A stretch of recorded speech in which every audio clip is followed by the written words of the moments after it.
Assalamualaikum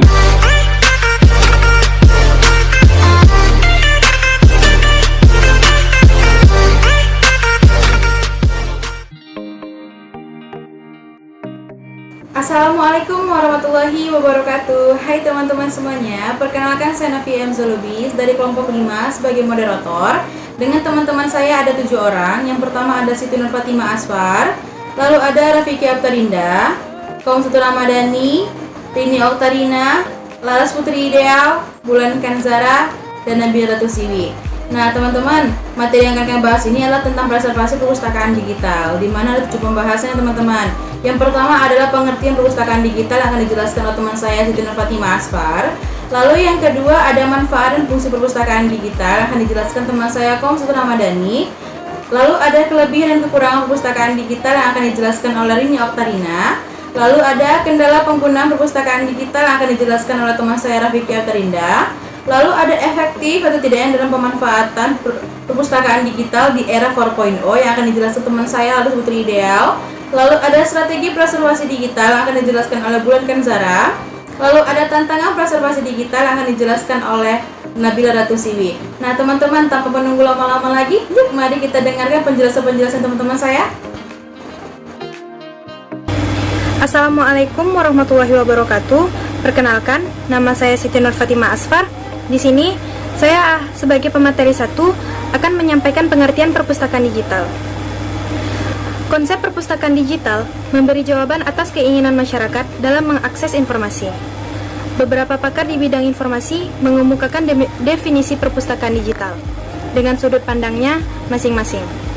Menurut Mas Nezah, pada tahun 2002, perpustakaan digital yaitu suatu kumpulan koleksi informasi yang besar dan teratur, didigitalkan dalam berbagai bentuk kombinasi antara teks, gambar, suara, dan video yang memungkinkan pencarian informasi kapan dan di mana saja melalui konsep jaringan komunikasi global serta penggunaan teknologi informasi yang maksimal. Menurut Subrata pada tahun 2009, perpustakaan digital adalah penerapan teknologi informasi sebagai sarana untuk menyimpan, mendapatkan, dan menyebarluaskan informasi ilmu pengetahuan dalam format digital.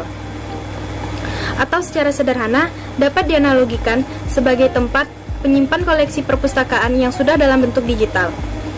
Sedangkan menurut Digital Library Federation dalam Pendit pada tahun 2008, perpustakaan digital berbagai organisasi yang menyediakan sumber daya, termasuk sumber daya manusia untuk mengatur, menawarkan akses, memahami, menyebarkan, menjaga integritas, dan memastikan keutuhan karya digital sedemikian rupa sehingga koleksi tersedia dan terjangkau secara ekonomis oleh orang atau masyarakat yang membutuhkannya.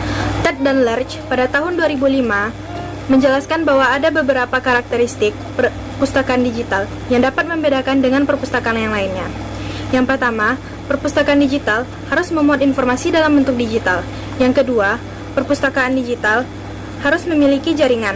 Yang ketiga, perpustakaan digital terdiri dari data lengkap dan juga metadata yang menggambarkan data tersebut. Yang keempat, perpustakaan digital memiliki koleksi yang terorganisasi dan telah diseleksi sesuai dengan kebutuhan masyarakat penggunanya. Yang kelima, perpustakaan digital merupakan perluasan pengembangan. Yang keenam, perpustakaan digital menekankan pentingnya stabilitas ketersediaan koleksi. Berdasarkan karakteristik perpustakaan digital yang disampaikan oleh Ted dan Lerch, yang disampaikan pada buku berjudul Digital Library, Principle and Practice in Global Environment, sebuah perpustakaan dapat dikatakan sebagai perpustakaan digital jika telah memenuhi karakteristik tersebut. Berdasarkan ciri-ciri tersebut, kita dapat membedakan perpustakaan digital dengan perpustakaan konvensional. Perpustakaan digital memiliki tempat penyimpanan tidak terbatas pada format tertentu dan kemampuan dalam menyediakan akses informasi tanpa batas, ruang, dan waktu. Sekian dari saya ucapkan terima kasih. Baiklah, saya Kaum Satu Ramadhani akan melanjutkan membacakan materi yang itu manfaat dan fungsi perpustakaan digital. Sebelumnya saya akan membacakan tentang tujuan perpustakaan digital menurut Association of Research Library tahun 1995, yaitu yang pertama untuk melancarkan pengembangan yang sistematis tentang cara mengumpulkan, menyimpan, dan mengorganisasikan informasi. Yang kedua untuk mengembangkan pengiriman informasi yang hemat dan efisien ke semua sektor. Yang ketiga untuk mendorong upaya kerjasama yang sangat mempengaruhi investasi pada sumber-sumber penelitian dan jaringan komunikasi. Yang keempat, untuk memperkuat dan kerjasama dalam penelitian, perdagangan, pemerintahan, dan ungkapan pendidikan. Yang kelima, untuk memperbesar kesempatan belajar sepanjang hayat. Dan baiklah, saya akan membacakan tentang manfaat perpustakaan digital menurut Cisenga yang dikutip oleh Ahmad, yaitu 1. Penambahan koleksi lebih cepat dengan kualitas lebih baik. Yang kedua, dapat mempercepat akses sehingga informasi yang dibutuhkan dapat segera dimiliki dan dimanfaatkan. Yang ketiga, lebih bebas dan dapat memotong rantai administrasi untuk memperoleh informasi. Yang keempat, dapat diakses di mana saja, kapan saja, asal ada komputer yang terkoneksi dengan jaringan. Yang kelima, pengguna dapat mengakses bukan hanya dalam format cetak, tapi juga dalam format suara, video, dan lain-lain. Dan fungsi-fungsi yang disediakan perpustakaan digital yaitu 1. Akses yang sejumlah besar informasi bagi pengguna di mana saja dan kapan saja mereka membutuhkannya. Yang kedua, akses ke sumber informasi utama. Yang ketiga, mendukung multimedia bersama dengan teks. Yang keempat, antarmuka yang user-friendly. Yang kelima, hypertext untuk navigasi. Yang keenam, arsitektur client server. Yang ketujuh, pencarian dan pengembalian informasi yang lebih maju. Yang kedelapan, integrasi dengan perpustakaan digital lainnya. Terima kasih. Karina akan menjelaskan tentang kelebihan dan kekurangan dari perpustakaan digital. Yang pertama yaitu kelebihan. Kelebihan dari perpustakaan digital itu tidak terbatas ruang. Tidak terbatas ruang maksudnya bisa diakses selagi mereka mempunyai jaringan internet. Yang kedua, tidak terbatas waktu. Tidak terbatas waktu, perpustakaan digital dibuka selama 24 jam. Yang ketiga, pengguna informasi lebih efisien, di mana pengguna informasi satunya bisa mengakses secara dengan waktu yang bersamaan. Yang keempat, pendekatan berstruktur. Maksudnya pengguna mencari informasi secara struktur. Yang pertama mereka menelusuri katalog online. Yang kelima, lebih akurat. Yang keenam, keaslian dokumen terjamin. Yang ketujuh, jaringan perpustakaan digital lebih luas, di mana perpustakaan digital yang satunya dengan yang satunya lagi dapat terhubung dengan jaringan internet. Yang kedelapan yaitu biaya. Biaya perekonomian untuk perpustakaan digital sangat terjamin, di mana pemeliharaan semakin berkurang. Selanjutnya, kekurangan dari perpustakaan digital. Kekurangan dari perpustakaan yang digital yang pertama yaitu hak cipta. Hak cipta di sini belum ditetapkan, di mana dokumen di perpustakaan digital bisa diakses oleh banyak kalangan.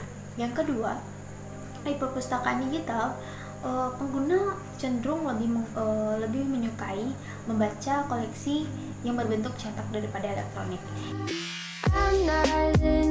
Baiklah, saya Rafiki Aftarinda sebagai pemateri keempat yang berjudul Kendala Pengguna Perpustakaan Digital. Ada beberapa kendala yang dialami perpustakaan dalam melakukan digitalisasi. Yang pertama yaitu anggaran yang besar. Anggaran yang besar menjadi salah satu kendala digitalisasi. Pimpinan membutuhkan pertimbangan yang matang untuk fasilitas alokasi anggaran, sehingga skala digitalisasi belum dapat dipastikan pelaksanaannya. Yang kedua, SDM yang belum memadai dalam melaksanakan digitalisasi. Petugas digitalisasi belum memiliki pendidikan yang khusus dan juga kurangnya kesadaran akan pentingnya pelaksanaan informasi. Yang ketiga, kondisi fisik koleksi langka memiliki tingkat kerusakan yang berbeda sehingga memerlukan penanganan yang berbeda juga. Kondisi fisik yang rapuh akan semakin rapuh apabila petugas sembarangan dalam mengerjakan digitalisasi. Yang keempat, peralatan untuk proses digitalisasi rentan mengalami kerusakan. Juga sistem komputer yang dapat terserang oleh virus yang cepat berkembang sehingga teknis harus siap mengontrol semua peralatan dalam proses digitalisasi. Sekian yang dapat saya berikan, terima kasih.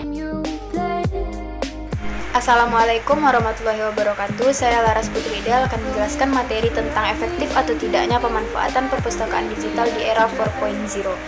Seperti yang telah kita ketahui bahwa revolusi 4.0 ini adalah era di mana para penggunanya merupakan generasi milenial. Generasi milenial merupakan suatu generasi yang semuanya serba mudah, serba cepat, serba canggih, dan serba teknologi. Maka dapat dikatakan perpustakaan digital pada saat sekarang ini adalah sangat efektif. Kenapa dikatakan efektif? Karena para pengguna bisa mudah mendapatkan informasi yang dibutuhkan melalui gadget dan jaringan internet. Para pengguna tidak perlu datang repot-repot ke perpustakaan konseptual untuk mencari informasi yang dibutuhkan. Para pengguna dimudahkan dengan mengetikkan kata kunci yang tepat untuk menemukan informasi yang tepat juga. Akan tetapi, perpustakaan digital ini juga dikatakan tidak efektif karena dapat menyulitkan para pengguna yang tidak memiliki gadget, yang berada di daerah terpencil yang sulit akan jaringan. Itu sangat menyulitkan para pengguna. Pada zaman sekarang ini, perpustakaan yang sangat efektif adalah perpustakaan hibrida, yaitu perpustakaan digital beserta perpustakaan konseptual. Ini sangat membantu para pengguna yang tidak bisa atau tidak memiliki gadget dan jaringan internet, atau yang berada di daerah terpencil bisa datang ke perpustakaan konseptual, dan sangat memudahkan para pengguna yang ingin di rumah saja, yang ingin mengakses informasi dari rumah. Itu sangat memudahkan. Sekian dari saya, Laras Putri Ideal. Terima kasih. Baik, nama saya Bulan Kancara, NIM 18026010. Di sini saya akan melanjutkan materi dari teman saya sebelumnya. Saya akan menjelaskan mengenai strategi preservasi digital. Adapun menurut Bandit, ada beberapa strategi preservasi digital yang harus kita ketahui. Yang pertama yaitu preservasi teknologi, di mana isi atau materi pada suatu media telah hilang atau rusak dikarenakan komponennya atau programnya yang telah kadaluarsa.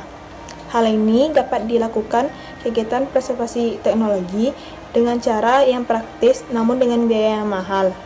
Yang kedua yaitu penyegaran atau pembaruan, yang dimana isi atau media agar dapat terus dibaca dan tidak hilang, maka dilakukanlah pemindahan dari media yang lama ke media yang baru. Yang ketiga yaitu migrasi dan format ulang. Kegiatan ini merupakan mengubah konfigurasi data digital tanpa mengubah kandungan isi intelektualnya. Yang keempat yaitu emulasi di mana proses penyegaran sistem. Yang kelima yaitu arkeologi digital. Arkeologi digital adalah tempat penyimpanan media dan memastikan tempat penyimpanan media tersebut masih baik secara fisik dan masih utuh. Yang keenam yaitu digital ke analog. Digital ke analog ini adalah pemindahan atau pengubahan data dari digital ke analog. Adapun strategi preservasi digital menurut Peter Graham yang dibagi atas 3 sudut pandang. Yang pertama yaitu pelestarian medium, yang dimana pelestarian ini berfokus kepada tempat penyimpanan media.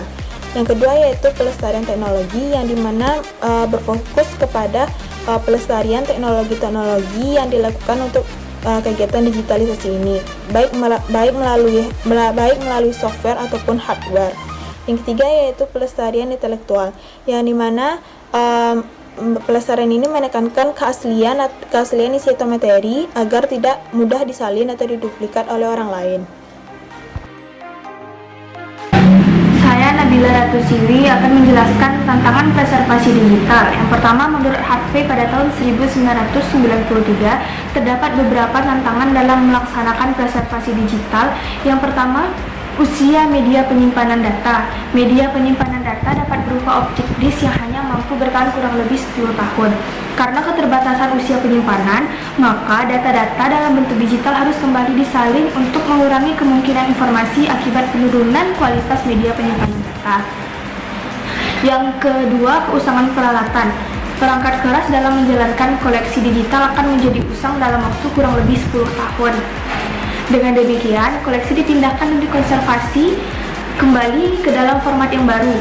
Dengan demikian perlu pertimbangan yang cukup besar karena dalam melaksanakan preservasi digital ini kita membutuhkan biaya yang sangat besar. Yang ketiga, keamanan informasi.